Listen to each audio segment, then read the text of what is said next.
Student, मैं सुमन संधू इस YouTube पर चैनल में आप सभी को हैप्पी न्यू ईयर, नए साल की शुभकामनाएं। तो जो अपनी बुक है नॉलेज एंड करिकुलम, तो उसमें आपको मैं जो करवा रही हूँ, अब आपकी 4th यूनिट इसमें स्टार्ट है। 3rd यूनिट हो चुकी है आपकी, 3 यूनिट मैंने पहले करवा दी, ये आपकी 4th यूनिट है। 4th यूनिट में आपका फर्स्ट टॉपिक है, फर्स्ट टॉपिक का नाम है राष्ट्रवाद। तो मैं आज आपको राष्ट्रवाद के बारे में बताऊंगी। तो इसमें सबसे पहले आ जाएगा राष्ट्रवाद का अर्थ और उसकी अवधारणा। क्या आएगा राष्ट्रवाद का राष्ट्रवाद का अर्थ एवं अवधारणा। आज है राष्ट्रवाद का अर्थ एवं अवधारणा के बारे में सबसे पहले मैं बताऊंगी कि राष्ट्रवाद होता क्या है। राष्ट्रवाद की भावना का आशय है जो है, इससे जो हमें पता चलता है जो हमारा राष्ट्रवाद है, राष्ट्रवाद की आशा की भावना का आशय एक विश्वास की ओर क्या करता है, संकेत करता है। जो हमारा राष्ट्रवाद है, राष्ट्रवाद का जो आशय है वो किसकी ओर संकेत करता है, विश्वास की ओर संकेत करता है, और जिसमें राष्ट्र एवं उसके प्रति, राष्ट्र एवं राज्य के प्रति समर्पण का भाव हो, जिसमें व्यक्ति के अंदर अपने राज्य एवं राष्ट्र के प्रति क्या हो, समर्पण का भाव शिवा हो। जैसे कि उदाहरण के तौर पे मैं आपको बता रही हूँ कि जैसे सीमा पर कोई भी नौजवान लड़ाई करता है तो वो क्या करता है, अपने देश की रक्षा करने के लिए वो हमेशा तत्पर रहता है, लेकिन वो अपने जो शत्रु हैं उनसे घबराकर वो अपने पैर पीछे नहीं हटाता बल्कि उसका सामना करता है। तो उसमें क्या है, उस सिपाही में हमारे राष्ट्र के प्रति समर्पण का भाव छिपा है। तो ये क्या चीज़ है, आपका राष्ट्रवाद। तो मैं राष्ट्रवाद,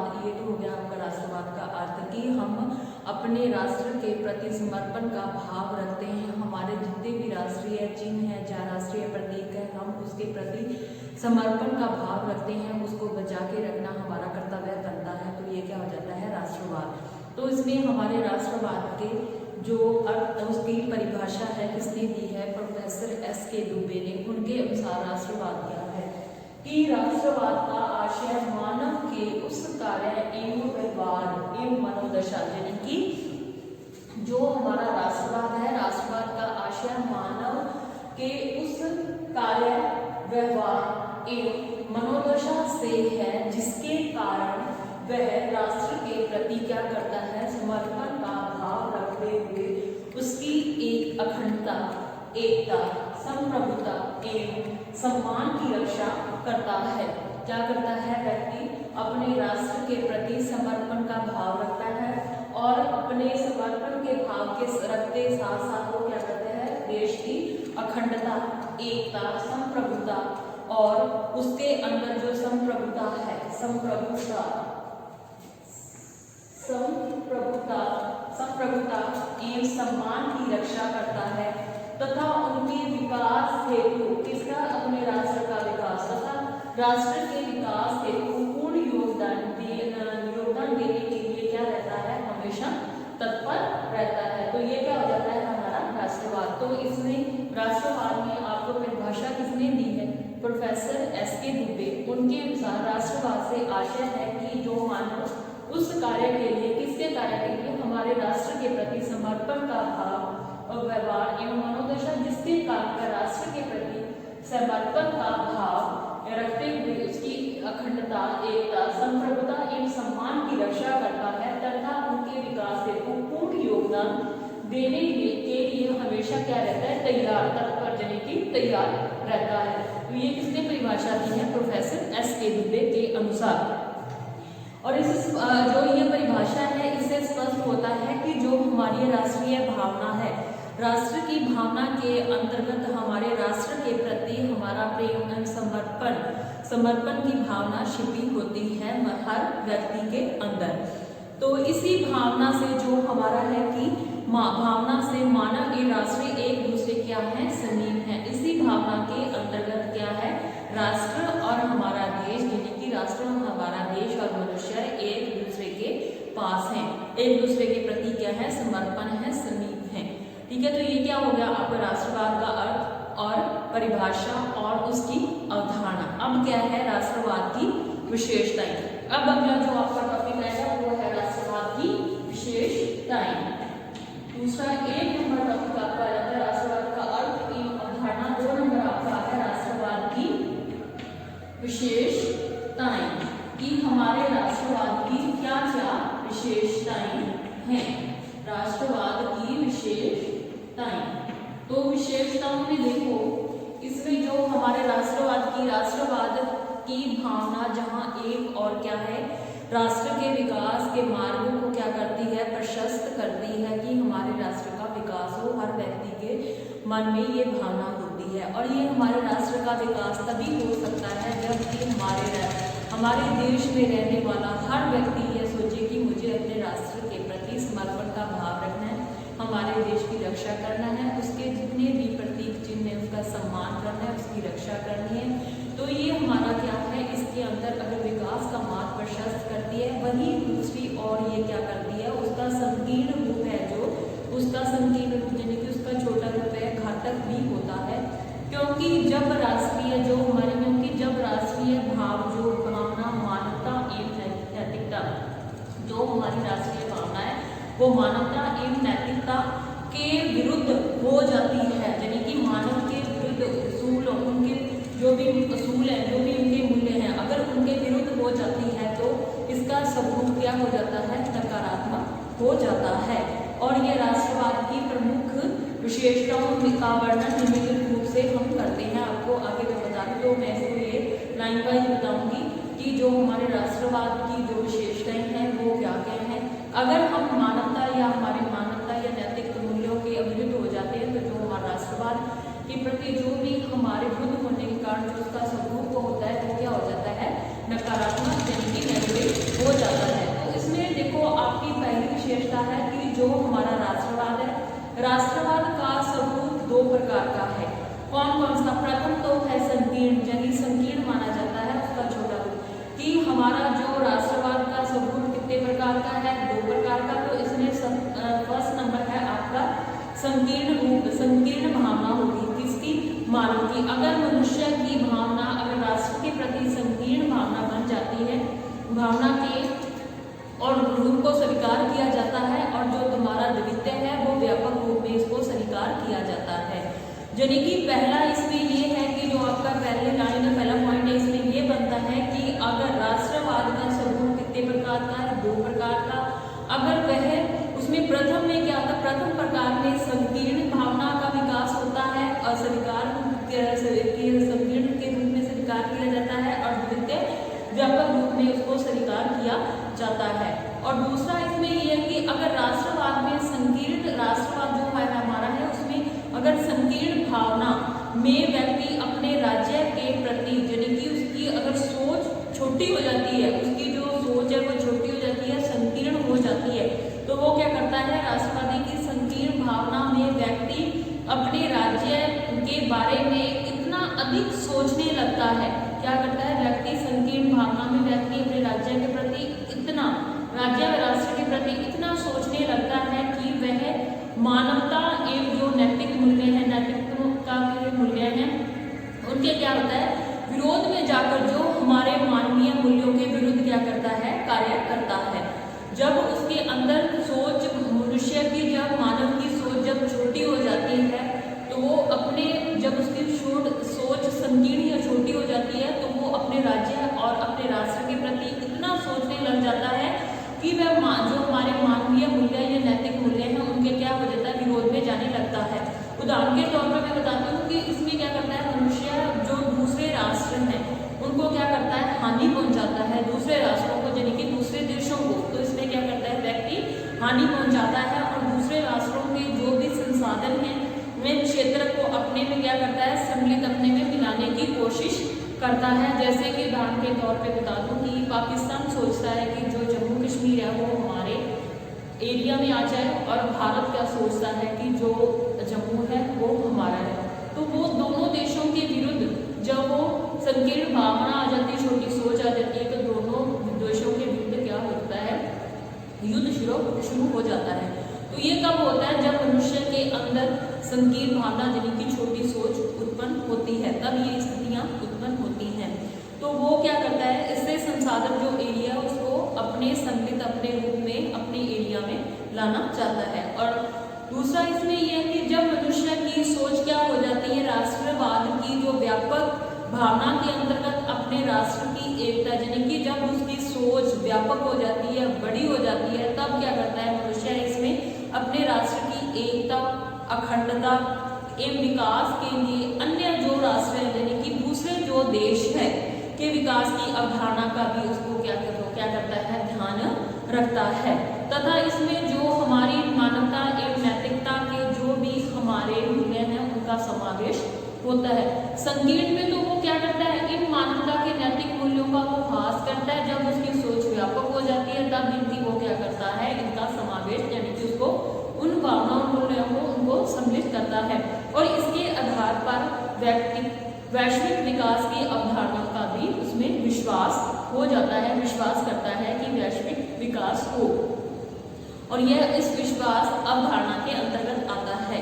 और जब इसमें राष्ट्रवाद की भावना में क्या होता है, जब राष्ट्र की भावना में राष्ट्र प्रेम एवं राष्ट्रीय समर्पण की जो हमारे अंदर भावना छिपी होती है, इसके परिणाम स्वरूप व्यक्ति राष्ट्र की एकता एवं अखंडता की रक्षा के लिए बलिदान करने के लिए हमेशा तैयार रहता है। जैसे कि मैंने आपको पहले भी बताया है, उदाहरण के तौर पर जैसे कि कोई भी सैनिक होता है हमारा, वो अपनी सीमा पर क्या रहता है, हमेशा तैनात रहता है।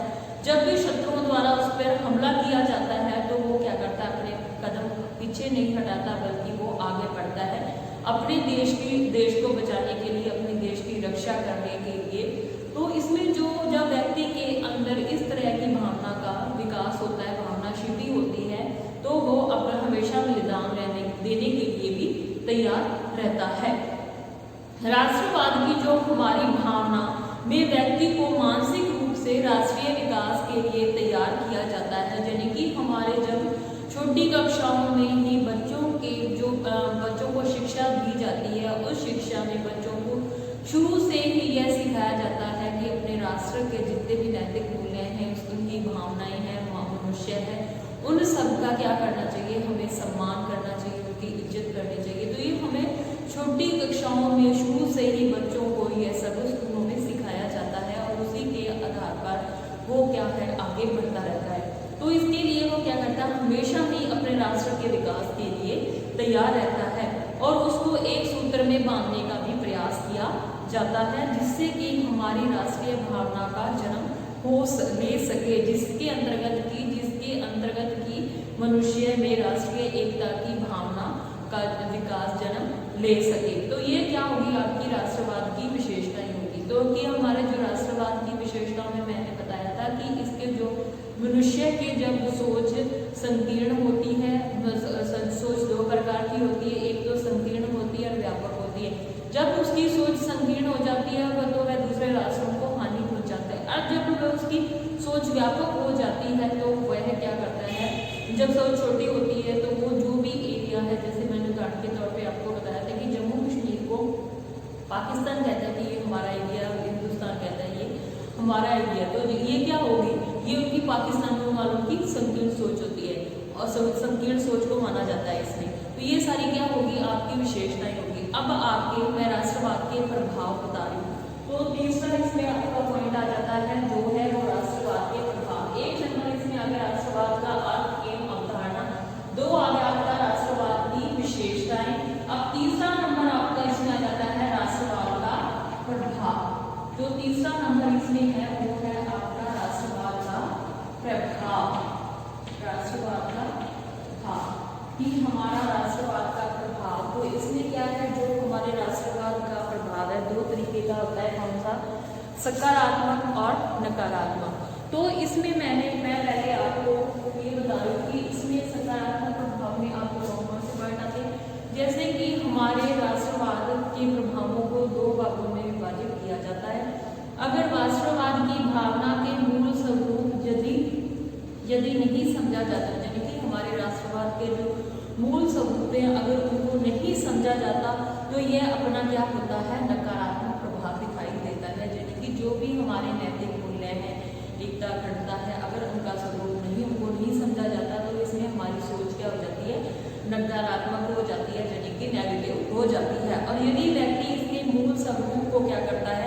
समझ लेता है तो यह उसकी सोच क्या हो जाती है, पॉजिटिव हो जाती है। और दूसरे शब्दों में राष्ट्रवाद के संपूर्ण यानी कि राष्ट्रवाद की जो हमारे राष्ट्रवाद की भावना संपूर्ण विश्व एवं मानव समाज के लिए यानी कि जो हमारा संपूर्ण विश्व है और जो हमारा मानव एवं समाज हेतु सकारात्मक एवं नकारात्मक प्रभावों का क्या करती है, प्रदर्शन करती है। तो इसमें देखो हमारा राष्ट्रवाद क्या हो जाता है, सकारात्मक प्रभाव होता है। इसमें 2 पॉइंट आएंगे, राष्ट्रवाद का प्रभाव में 2 पॉइंट आते हैं। पहला है राष्ट्रवाद का 1 नंबर इसमें जाता है राष्ट्रवाद के सकारात्मक प्रभाव। पहला है आपका राष्ट्रवाद के सकारात्मक प्रभाव। 2 नंबर आपका इसमें आ जाता है राष्ट्रवाद के 2 नंबर इसमें है आपका राष्ट्रवाद के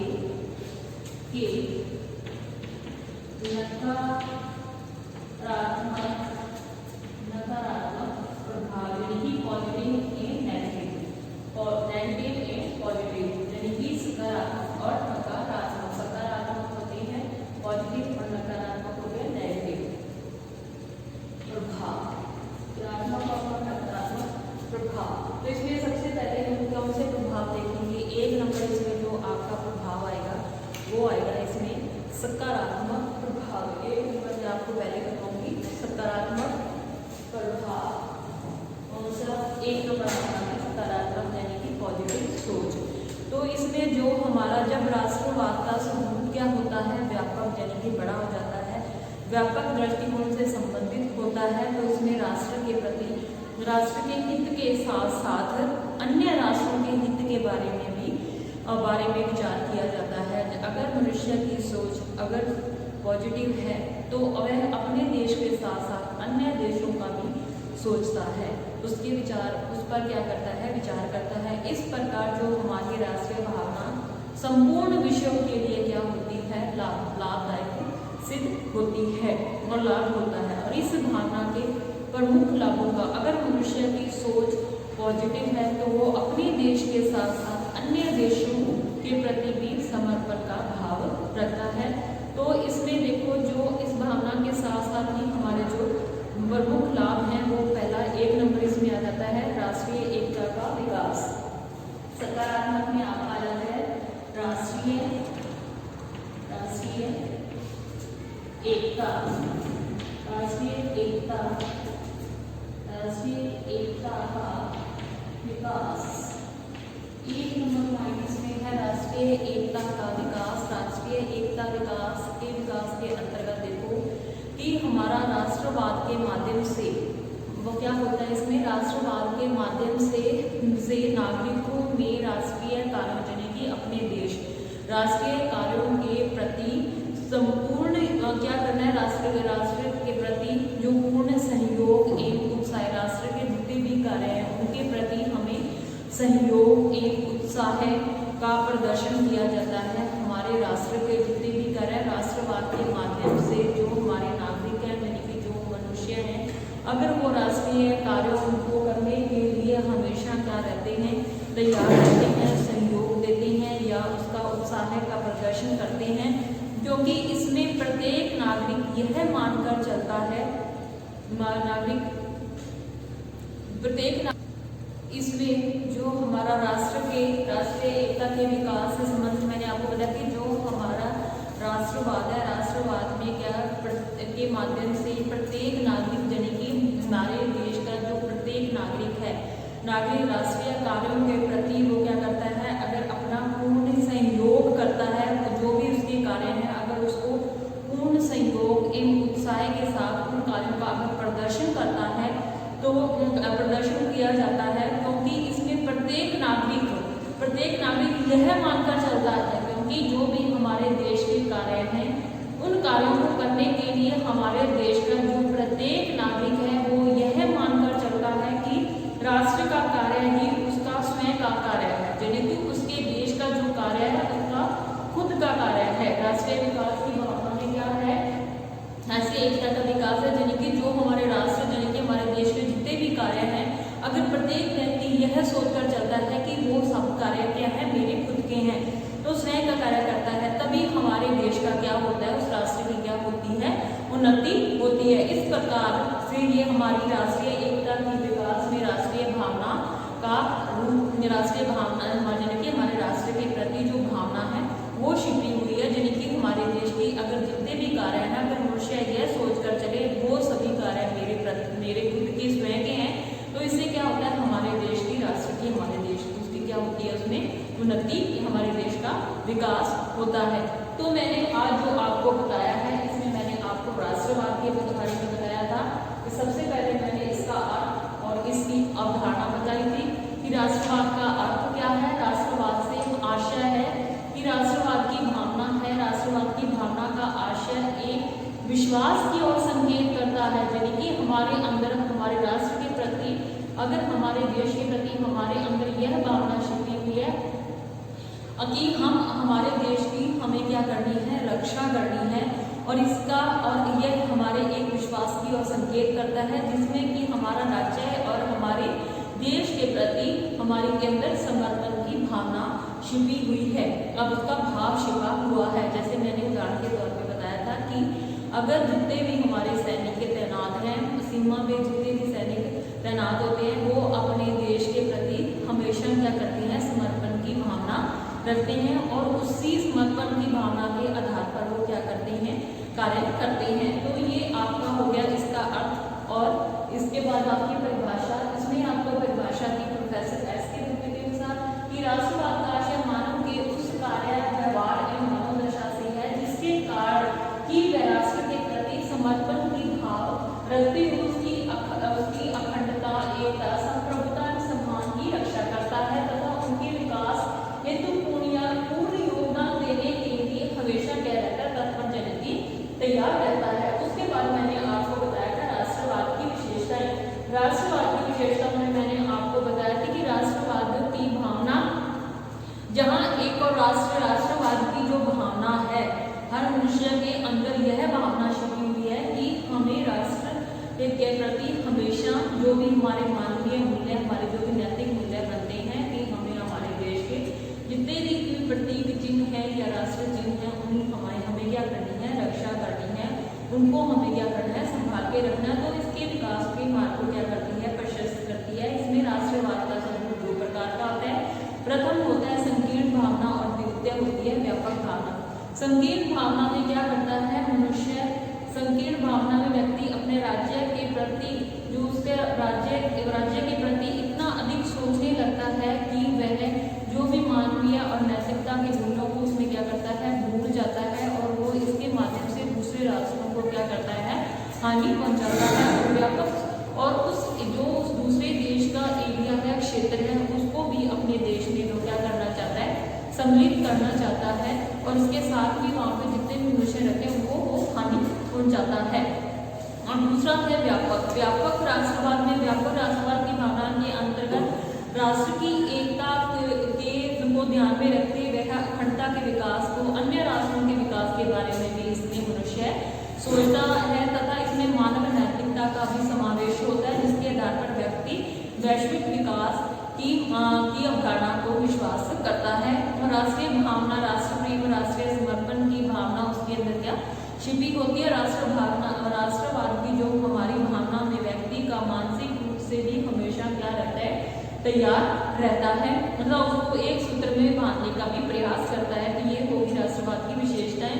उसके बाद मैंने आपको बताया था राष्ट्रवाद के प्रभाव। राष्ट्रवाद के प्रभावों को दो भागों में क्या किया गया है, विभाजित किया गया है। राष्ट्रवाद की भावना का जो मूल स्वरूप को यदि नहीं समझा जाता तो यह अपना क्या करता है, नकारात्मक प्रभाव दिखाता है। यदि इसके मूल स्वरूप को वह समझता है तो उसमें वो क्या करता है, सकारात्मक प्रभाव को उसके अंदर दिखाई देता है। तो इसमें दो पॉइंट हैं, पहला है राष्ट्रवाद का सकारात्मक प्रभाव और दूसरा है नकारात्मक प्रभाव।